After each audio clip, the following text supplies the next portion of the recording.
The smoke hung thick in that underground room beneath Club Noir in Gangnam. 11 Korean Mafia bosses sat around a mahogany table, their gold rings glinting in the dim light, their expensive suits reeking of power and arrogance.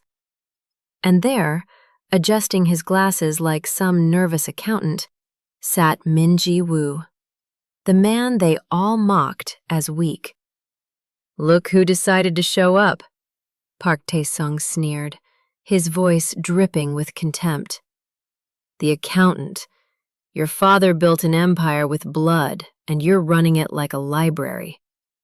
Laughter rippled around the table, cruel, cutting. They saw a quiet Korean man in simple glasses who had married a black woman, and to them, that was the ultimate weakness. 3 territories lost, 6 months of humiliation. They were circling like sharks, ready to tear apart everything his father had built. Then the door opened. Maya Min walked in, a black woman in a power suit that cost more than most people's cars. She didn't ask permission.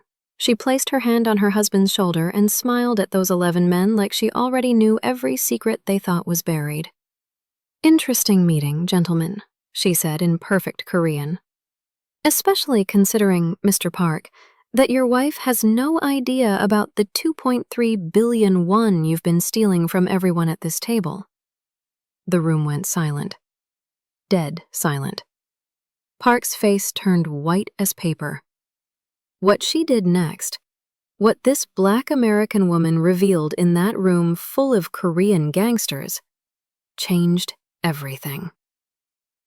Before we begin this story, comment below where you're watching from and what time it is there. If stories about karma, love, and hidden truths move you, don't forget to subscribe to the channel. The smoke hung in the air like ghosts refusing to leave. 11 men sat around the mahogany table, their faces half hidden in shadow, their expensive watches catching what little light filtered through the basement room. This was Club Noir, deep beneath the neon streets of Gangnam, where Seoul's most powerful men gathered when they needed to discuss things the world above could never know. Min Ji-woo arrived 5 minutes late. Not by accident. Never by accident. He had learned long ago that punctuality revealed desperation, and desperation was weakness. He adjusted his glasses as he entered, a habit that made him look more like a university professor than the heir to one of Korea's oldest criminal empires. "Look who decided to join us," Park Tae-sung said, his voice dripping with contempt. Gold rings adorned every finger of his right hand, each one stolen from a rival he had buried. "The accountant has arrived." Laughter rippled around the table, quiet, controlled laughter, the kind that cut deeper than shouting ever could. Ji-woo said nothing. He pulled out his chair, sat down, and opened his leather briefcase with movements so calm they seemed almost meditative. Inside, a single manila folder. He placed it on the table but did not open it. Not yet. Park leaned forward, his elbows on the expensive wood. 3 territories lost in 6 months, Min. 3. Your father must be screaming in his grave right now. He built an empire with his bare hands and blood. You're managing it like a library. The other men shifted in their seats. Some looked away. Others watched with the hungry eyes of predators sensing wounded prey. Kim Soo-jin, the youngest at the table, spoke up, his voice eager to impress the elders. "He doesn't even defend himself. This is what happens when you marry a..." The door opened. Every head turned. Every conversation stopped. Even the smoke seemed to freeze in place. Maya Min entered wearing a black Alexander McQueen suit that fit like armor. Her heels struck the marble floor with the precision of a metronome counting down to something inevitable. She did not ask permission. She did not acknowledge the shocked faces. Her eyes found only one person in that room. "Sorry I'm late, Yobo," she said softly in flawless Korean, placing one hand on Jiwoo's shoulder. Then she turned to face the table, and her smile never reached her eyes. "Gentlemen, please, don't let me interrupt." Park recovered first. He always did. Arrogance was his armor. "This is a private business meeting. Wives are not wives?" Maya pulled out the chair beside Jiwoo and sat down, crossing her legs with deliberate slowness. "Interesting choice of words, Mr. Park. Especially considering your wife doesn't know about the Cayman Islands account you opened in your 3-year-old daughter's name. Or the 2.3 billion won you've been siphoning from our collective security fund for the past 18 months. Park's face drained of color. For 3 seconds, no one breathed. The room was so silent they could hear the ventilation system humming above them. "You're bluffing," Park said, but his voice had lost its edge.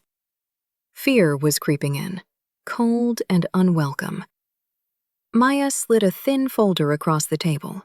It glided over the polished wood and stopped precisely in front of Park's hands. Account number 847-CH-2891. Rothschild & CE Bank. Opened March 14th, 2024. Would you like me to continue? Jiwoo finally spoke, his voice barely above a whisper, yet somehow it filled the entire room. For the past 6 months, we lost 3 territories, all of them to Park's organization. I found that strange. He was never that competent before. Maya opened her laptop. The screen glowed blue in the dim light. So I did what I do best. I investigated. I discovered that Park wasn't just stealing territories. He was stealing from all of you. She turned the laptop around. Spreadsheets filled the screen. Numbers that told stories of betrayal. Bank transfers that mapped out years of systematic theft. Photographs of Park meeting with corrupt officials in expensive restaurants. Shaking hands with politicians who were supposed to be untouchable. 3 years, Maya said, her voice cold and clinical. Systematically bleeding this alliance dry. 18 billion won in total. He used funds from your collective security pool to bribe politicians, police officers, judges. He built his empire with your money. The room erupted. Chairs scraped against marble.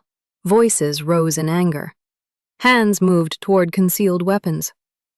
For a moment, violence seemed inevitable, as natural as breathing in a room full of men who had built their lives on it.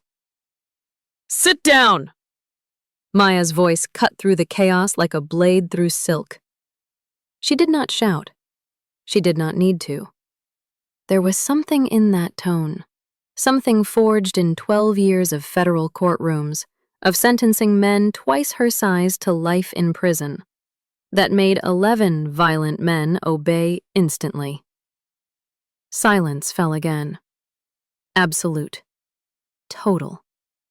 "Now," she continued, folding her hands on the table as if she were chairing a board meeting, "you have a choice.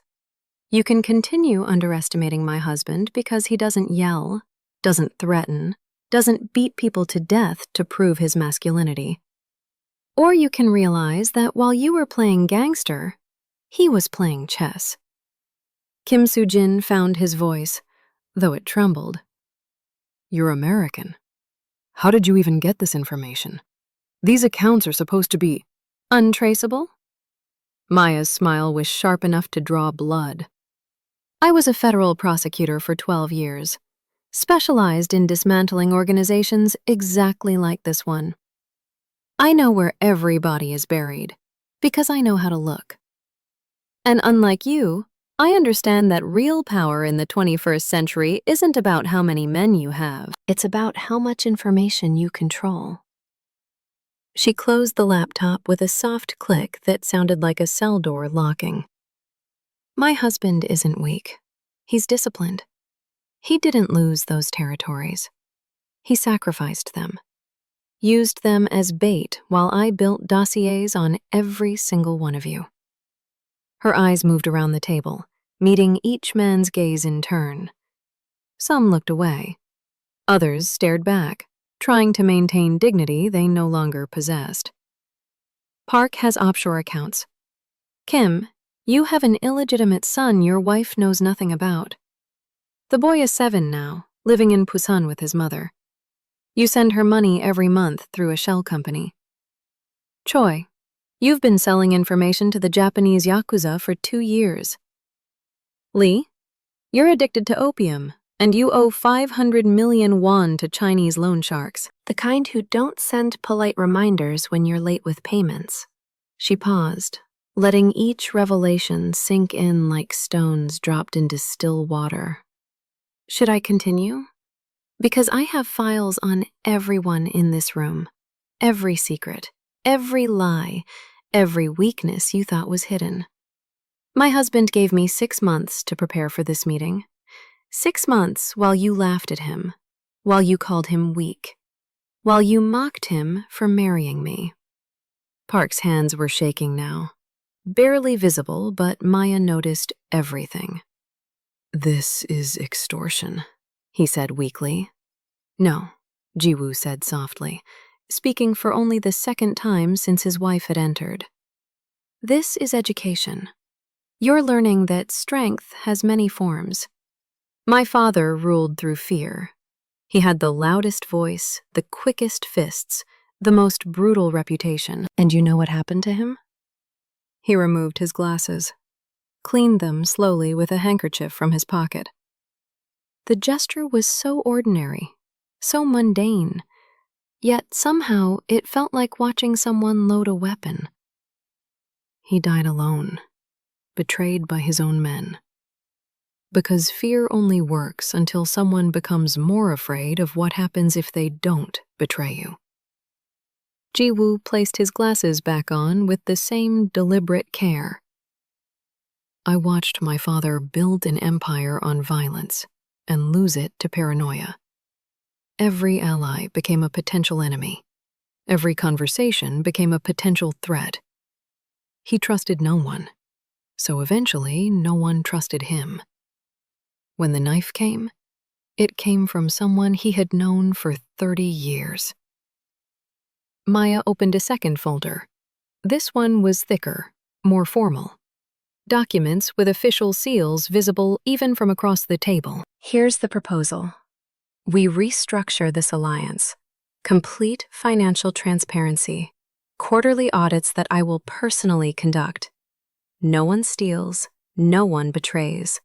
And in exchange for your cooperation and honesty, in exchange, Jiwoo continued, his voice gaining strength without growing louder, you get access to my wife's intelligence network. She knows every prosecutor in this city, every judge, every politician. She knows how to operate in the gray zones where the law can't reach but also can't ignore. She knows how to make problems disappear before they become problems. Choi spoke for the first time, his voice careful, measured. And if we refuse? If we decide we don't want to play by these new rules? Maya's smile returned, but there was nothing warm in it. Then I send your dossiers to the appropriate authorities, tax agencies for the financial crimes, police for the violent ones, immigration for the human trafficking. And in Park's case, I also send everything to his wife, a woman who, I should mention, comes from the Jang family. You all know what the Jang family does to men who humiliate their daughters. Park's face had gone beyond pale. He looked almost gray in the dim light. The Jang family's reputation for revenge was legendary. Wives who were disrespected had been known to watch their husbands disappear piece by piece. You call me weak, Jiwoo said, and now he was looking directly at Park. Because I married a black woman. Because I don't raise my voice. Because I wear glasses and prefer books to violence. But weakness isn't kindness, gentlemen. Weakness is not knowing when you've already lost. He gestured subtly. Two of his men, who had been standing so still in the shadows that everyone had forgotten they were there, stepped forward and flanked Park's chair. Park Tae-sung, you're out. Your territories will be redistributed equally among the remaining members of this alliance. You have 48 hours to leave Seoul. If you're still in the city after that, Maya sends her evidence to the tax authorities, the prosecutors, and your wife. In that order. So you'll have time to truly appreciate what's coming. Park looked around the table desperately, searching for allies, for someone who would stand with him. He found only cold eyes and colder silence. These men were predators. They knew wounded prey when they saw it. And they knew better than to tie themselves to someone already drowning. Park stood slowly, his legs unsteady. The gold rings on his fingers that had seemed so impressive an hour ago now looked like cheap costume jewelry. He walked toward the door, and with each step he seemed to shrink, to diminish, until he was just another failed gangster in a city full of them. The door closed behind him with a soft click. Maya stood, smoothing her blazer with movements as precise as a surgeon's. You mocked him for loving me, but he saw something none of you could. He saw that a woman who prosecuted cartel bosses, who dismantled money laundering schemes worth billions, who never lost a case in 12 years of federal court, could be the most powerful weapon of all, if she chose to be on your side. She picked up her laptop and folders. This meeting is adjourned. The new rules take effect Monday morning. You'll each receive detailed documentation of the restructuring by tomorrow evening. Any questions? Silence answered her. The kind of silence that spoke louder than any words could. It was acceptance.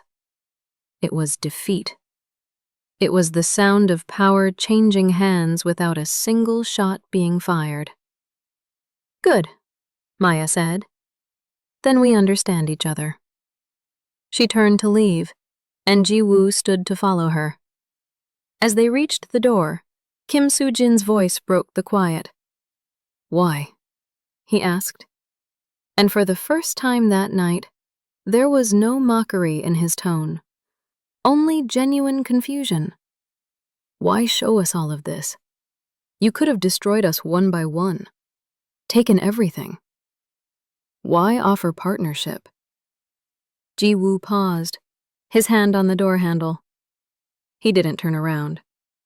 Because my wife taught me something important. She taught me that the strongest empires aren't built on fear or secrets.